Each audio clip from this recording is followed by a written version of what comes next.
Good morning बेटा, कैसे हैं आप सभी? आई होप आप बिल्कुल ठीक होंगे। तो चलिए हम अपना जो पार्ट पेंडिंग में था, हमारा जो लेसन, उसको आगे पढ़ते हैं।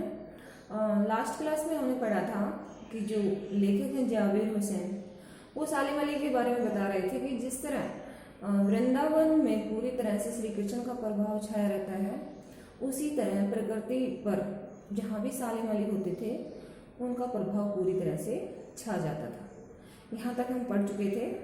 तो आगे देखिए, अब लेखक बता रहे हैं कि उन जैसा बर्ड वॉचर शायद ही कोई हुआ होगा। बर्ड वॉचर का मतलब क्या होता है? पक्षियों की खोज करने वाला। तो उनके जैसा महान पक्षी प्रेमी या पक्षी विशेषज्ञ या फिर बर्ड वॉचर शायद ही कोई दूसरा होगा। लेकिन एकांत क्षणों में सालिम अली बिना दूरबीन के भी देखे गए हैं। दूर क्षितिज तक फैली जमीन और झुके आसमान को छूने वाली उनकी नजरों में कुछ कुछ वैसा ही जादू था जो प्रकृति को अपने घेरे में बांध देता था। तो लेखक कहते हैं कि वो केवल बर्ड वॉचर ही नहीं थे, वो प्रकृति प्रेमी भी थे। केवल वो पक्षियों से ही प्रेम नहीं करते थे, प्रकृति की जो प्रत्येक छटा है, प्रत्येक नज़ारा है, उसको उससे उसे प्रेम था। तो उनकी नज़रों में वैसा ही जादू था। कैसा जादू? श्री कृष्ण के जैसा। जैसे श्री कृष्ण वृंदावन को अपने जादू में बांधे हुए हैं, उसी तरह प्रकृति में भी या प्रकृति को भी सालिम अली अपने जादू से, अपने प्रभाव से बांध लेते थे। सालिम अली उन लोगों में थे जो प्रकृति के प्रभाव में आने की बजाय प्रकृति को अपने प्रभाव में लाने के कायल होते हैं। कायल का मतलब योग्य होते हैं। तो उन लोगों में से थे जो प्रकृति को अपने प्रभाव से प्रभावित करते हैं, ना कि उससे प्रभावित होते हैं। उनके लिए प्रकृति में हर तरफ एक हंसती खेलती रहस्य भरी दुनिया पसरी थी। यह दुनिया उन्होंने बड़ी ही मेहनत से अपने लिए गढ़ी थी। यानी जो आम आदमी होता है, उसे प्रकृति की प्रत्येक वस्तु में किसी तरह का कोई लगाव नहीं होता। उनके लिए वो बस एक वस्तु होती है। लेकिन जो सालिम अली थे, उनके लिए प्रकृति की प्रत्येक वस्तु में जीवन था और उसके लिए उसका मानना था कि प्रकृति में एक बहुत ही सुंदर दुनिया पसरी हुई है या फैली हुई है और उन्होंने इसे बड़ी मेहनत से गढ़ा था। यानी मेहनत से उसने बहुत ही मेहनत से प्रकृति को प्रभावित करने का जो हुनर है वो पाया था। इसके गढ़ने में सालिम अली, उनकी जीवन साथी तहमीना ने काफ़ी मदद पहुंचाई थी। तो इसे गढ़ने में, यानी उसकी ये जो उपलब्धि थी कि वो प्रकृति को अपने प्रभाव से प्रभावित कर देते थे, इसमें सबसे बड़ी भागीदारी किसकी थी? उसकी जीवन साथी यानी उसकी पत्नी की। और क्या नाम था उसका? तहमीना नाम था सालिम अली की पत्नी का। तो उनकी बहुत बड़ी भागीदारी थी इस कार्य में। तहमीना स्कूल के दिनों में उनकी सहपाठी रही थी। तो लेखक बता रहे हैं कि जो तहमीना थी, वो उनकी पत्नी थी, वो स्कूल के दिनों में ही उनकी सहपाठी थी, उनके साथ पढ़ती थी। अपने लंबे रोमांचकारी जीवन में ढेर सारे अनुभवों के मालिक सालिम अली एक दिन केरल की साइलेंट वैली को रेगिस्तानी हवा के झोंकों से बचाने का अनुरोध लेकर चौधरी चरण सिंह से मिले थे। वे प्रधानमंत्री थे। तो लेखक ने पहले ही बताया है कि जो सालिम अली हैं वो केवल पक्षियों से ही प्रेम नहीं करते थे, वो प्रकृति की प्रत्येक वस्तु से प्रेम करते थे और प्रकृति को पूरी तरह से सुरक्षित रखना चाहते थे। और इसी एवज में, इसी उद्देश्य से वो जो केरल की एक वैली थी, क्या नाम था उसका? Silent valley. तो उस पर क्या खतरा मंडरा रखा था कि जो राजस्थान से आने वाली रेगिस्तानी हवाएं हैं, वो उसकी सुंदरता को खत्म कर रही थी। उन गर्म हवाओं से जो साइलेंट वैली की हरियाली थी वो झुलस रही थी। वे प्रधानमंत्री थे।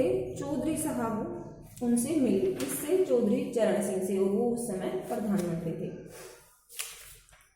चौधरी साहब गांव की मिट्टी पर पड़ने वाली पानी की पहली बूंद का असर जानने वाले नेता थे। इसका मतलब क्या है कि जो चौधरी चरण सिंह है वो भी एक किसान परिवार से संबंध रखते थे और वो भी प्रकृति से बहुत अधिक प्रेम करते थे। पर्यावरण के संभावित खतरों का जो चित्र सालिम अली ने उनके सामने रखा, उसने उनकी आंखें नम कर दी। तो जिस तरह से सालिम अली ने प्रधानमंत्री के सामने साइलेंट वैली के ऊपर जो खतरा मंडरा रहा था उसके बारे में बताया, तो तो ये सुनकर वो भी भावुक हो गए। अब हमारे पास प्रश्न आ रहे हैं बेटा कि सालिम अली को क्या कहा गया है, तो क्या कहा गया है उन्हें, एक बर्ड वॉचर। उनके लिए प्रकृति कैसी थी, उनके अनुसार प्रकृति में हर तरफ एक हंसती खेलती दुनिया फैली हुई थी। सालिम अली केरल की किस वैली को रेगिस्तानी हवाओं से बचाना चाहते थे, साइलेंट वैली को। वे किससे मिले थे, वो प्रधानमंत्री चौधरी चरण सिंह से। चौधरी चरण सिंह के बारे में यहाँ क्या बताया गया है, क्या बताया गया है कि वो मिट्टी पर पड़ने वाली पहली बूंद का असर जानने वाले नेता थे, यानी एक किसान परिवार से संबंध रखने वाले नेता थे। आगे देखिए, आज सालिम अली नहीं है, चौधरी साहब भी नहीं है, कौन बचा है जो अब सोंधी माटी पर उगी फसलों के बीच एक नए भारत की नींव रखने का संकल्प लेगा।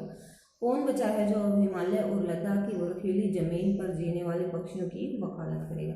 लेखक बता रहे हैं कि अब न तो चौधरी चरण सिंह जीवित हैं और न ही सालिम अली। तो वो चिंता जता रहे हैं कि अब जो प्रकृति है उसकी कौन रक्षा करेगा, जो लद्दाख और हिमालय की बर्फीली पहाड़ियों में जो पक्षी हैं उनकी कौन रक्षा करेगा। सालिम अली ने अपनी आत्मकथा का नाम रखा था फॉल ऑफ ए स्पैरो। तो उनकी आत्मकथा का क्या नाम था बेटा, फॉल ऑफ ए स्पैरो, जिसमें उन्होंने अपने जीवन की कहानी लिखी थी। ये उनकी आत्मकथा का नाम है। मुझे याद आ गया, D.H. लॉरेंस की मौत के बाद लोगों ने उनकी पत्नी फ्रीडा लॉरेंस से अनुरोध किया था कि वो अपने पति के बारे में कुछ लिखें। तो जो फॉल ऑफ स्पैरो है उसके जो नायक हैं, क्या नाम है उनका, D.H. लॉरेंस। तो लेखक बता रहे हैं कि जब उनकी मृत्यु हो गई, किसकी, D.H. लॉरेंस की, जो कि फॉल ऑफ ए स्पैरो के नायक हैं, तो उनकी जो पत्नी थी फ्रीडा लॉरेंस, क्या नाम था उनका, फ्रीडा लॉरेंस, उससे अनुरोध किया गया कि वो अपने पति के बारे में कुछ बताएं, उनके जीवन के बारे में कुछ बताएं। तो वो क्या जवाब देती हैं, फ्रीडा चाहती तो ढेर सारी बातें लॉरेंस के बारे में लिख सकती थी, लेकिन उसने कहा मेरे लिए लॉरेंस के बारे में कुछ लिखना असंभव सा है। क्यों असंभव सा है, क्योंकि उसके बारे में बताने के लिए इतना कुछ था कि वो समझ ही नहीं पा रही थी कि वो क्या बताए और क्या ना बताए। मुझे महसूस होता है मेरी छत पर बैठने वाली गोरैया लॉरेंस के बारे में ढेर सारी बातें जानती है। तो इसका मतलब क्या है, फ्रीडा ने कहा कि मेरे लिए उनके बारे में उनका वर्णन करना, उनके जीवन का वर्णन करना असंभव बात है, क्योंकि उनके जीवन तो इतना खुलासा था कि उसके बारे में हर कोई सब कुछ जानता है। यहाँ तक कि जो हमारी छत पर बैठने वाली गोरैया है, जो चिड़िया है, वो भी उनके जीवन के बारे में सब कुछ जानती थी। इसका मतलब कि जो D.H. लॉरेंस थे, उनका जीवन इतना खुला खुला और सादा था कि हर कोई उनके बारे में सब कुछ जानता था। उनके जीवन में किसी तरह की कोई पहेली नहीं थी, किसी तरह का कोई रहस्य नहीं था। वो भी एक बहुत बड़े पक्षी प्रेमी थे। मुझसे भी ज्यादा जानती है, वो सचमुच इतना खुला खुला और सादा दिल आदमी था। मुमकिन है लॉरेंस मेरी रगों में, मेरी हड्डियों में समाया हो, लेकिन मेरे लिए कितना कठिन है उसके बारे में अपने अनुभवों को शब्दों का जामा पहनाना, यानी उसके जीवन को शब्दों में वर्णन करना मेरे लिए असंभव है। मुझे यकीन है मेरी छत पर बैठी गोरैया उसके बारे में और हम दोनों ही के बारे में मुझसे ज़्यादा जानकारी रखती है। यानी जो पक्षी हैं वो D.H. लॉरेंस के बहुत अच्छे मित्र थे और उनके साथ उनका बहुत ही अच्छा सामंजस्य था, जिससे वो उससे अच्छी तरह वाकिफ थे। अब प्रश्न आ रहे हैं, आज इस दुनिया में कौन नहीं है, तो कौन नहीं है, चौधरी चरण सिंह और सालिम अली। D.H. लॉरेंस की पत्नी का क्या नाम था, फ्रीडा लॉरेंस। फ्रीडा क्या लिख सकती थी, अगर वो चाहती तो अपने पति के बारे में बहुत कुछ लिख सकती थी। फ्रीडा के अनुसार उनके पति के विषय में उनसे अधिक कौन जानता है, उनकी छत पर बैठने वाली गोरैया। फ्रीडा सालिम के अनुसार किस प्रकार के व्यक्तित्व, ये पर्सन गलत लिखा हुआ है बेटा। फ्रीडा के अनुसार D.H. लॉरेंस किस प्रकार के व्यक्ति थे, तो कैसे थे वो, सीधे साधे और नेक थे। अब आगे देखिए, जटिल प्राणियों के लिए सालिम अली हमेशा एक पहेली बने रहेंगे। यानी जो जटिल हृदय वाले प्राणी हैं, जो कठोर हृदय वाले प्राणी हैं, जिनके मन में भावनाएं नहीं हैं, जो भावनाओं से रहित हैं, उनके लिए वो हमेशा एक पहेली बने रहेंगे। यानी वो उसके जीवन को नहीं समझ सकते। बचपन के दिनों में उनकी एयरगन से घायल होकर गिरने वाली नीलकंठ की वो गोरैया सारी जिंदगी उन्हें खोज के नए नए रास्तों की तरफ ले जाती रही। तो यहाँ लेखक बता रहे हैं कि किस तरह से उन्हें पक्षियों से प्रेम हुआ। तो एक बार बचपन में जो लॉरेंस सोरे सालिम अली हैं, उन्होंने अपनी एयरगन से एक गोरैया को घायल कर दिया था और उसको तड़पता देखकर उनके मन में बहुत ही उसके प्रति लगाव उत्पन्न हुआ और वहीं से लेके उसके मन में पक्षियों के प्रति प्रेम जागा। जिंदगी की ऊंचाइयों में उनका विश्वास एक क्षण के लिए भी डिगा नहीं। वो लॉरेंस की तरह नैसर्गिक जिंदगी का प्रतिरूप बन गए थे। यानी जो जिंदगी की ऊंचाइयां थी, जो प्रकृति के प्रति उनका प्रेम था, वो और अधिक बढ़ता गया। कभी भी वो नीचे नहीं गिरा, कभी घटा नहीं प्रकृति और पक्षियों के प्रति उनका प्रेम। वो लॉरेंस की तरह ही नैसर्गिक जिंदगी का प्रतिरूप बन गए थे। यानी उनका जीवन भी लॉरेंस की तरह ही बिल्कुल सीधा साधा और नेक दिल था, जिसे हर कोई समझ सकता था। सालिम अली प्रकृति की दुनिया में एक टापू बनने की बजाय अथाह सागर बनकर उभरे थे। यानी वो एक टापू की तरह, एक सीमित नहीं था उनका जीवन। जिस तरह टापू चारों तरफ से पर्वतों से घिरा होता है, तो उसकी जो जमीन होती है वो सीमित होती है, लेकिन जो सालिम अली है उनका जीवन एक टापू की तरह बिल्कुल सीमित नहीं था। वो तो सागर की तरह गहरा था। जिस तरह सागर की गहराई को नापना असंभव है, उसी तरह उसके जीवन की गहराई को, उसकी भावनाओं को, उसके जो गुण हैं प्रकृति और पक्षियों के प्रति उनका जो लगाव था, उसका अंदाजा लगाना असंभव था।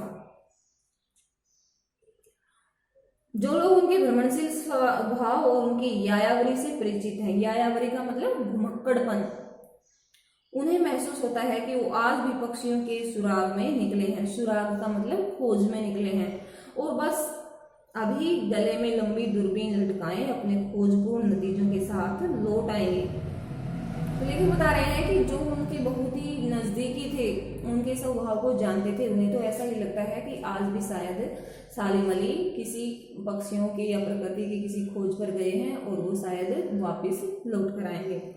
जब तक वो नहीं लौटते, क्या उन्हें गया हुआ मान लिया जाए? मेरी आंखें नम हैं सालिम अली, तुम लौटोगे ना? तो लेखक यहाँ कामना कर रहे हैं कि शायद सालिम अली वापस लौट आए। तो यहाँ बेटा हमारा पाठ खत्म हो रहा है। प्रश्न है, सालिम अली किनके समक्ष हमेशा एक पहेली बने रहेंगे जो कठोर हृदय वाले प्राणी हैं? सालिम अली का बचपन कैसा था? सालिम अली पक्षियों की खोज में एयरगन के लिए लेकर घूमते रहते थे। यानी वो बचपन में भी पक्षियों को ही खोज करते थे। वे किस स्वभाव के व्यक्ति थे? वो घुमक्कड़ या भ्रमणशील स्वभाव के व्यक्ति थे। सालिम अली के स्वभाव से परिचित लोग क्या महसूस करते हैं कि शायद सालिम अली पक्षियों की खोज में गए हैं और वो कभी भी वापस आ सकते हैं। तो बेटा यहाँ हमारा पाठ खत्म होता है। आज आपको पीडीएफ्स मिलेंगे, तो आपको इस पाठ के प्रश्न उत्तर लिखने हैं और याद करने हैं। थैंक्स।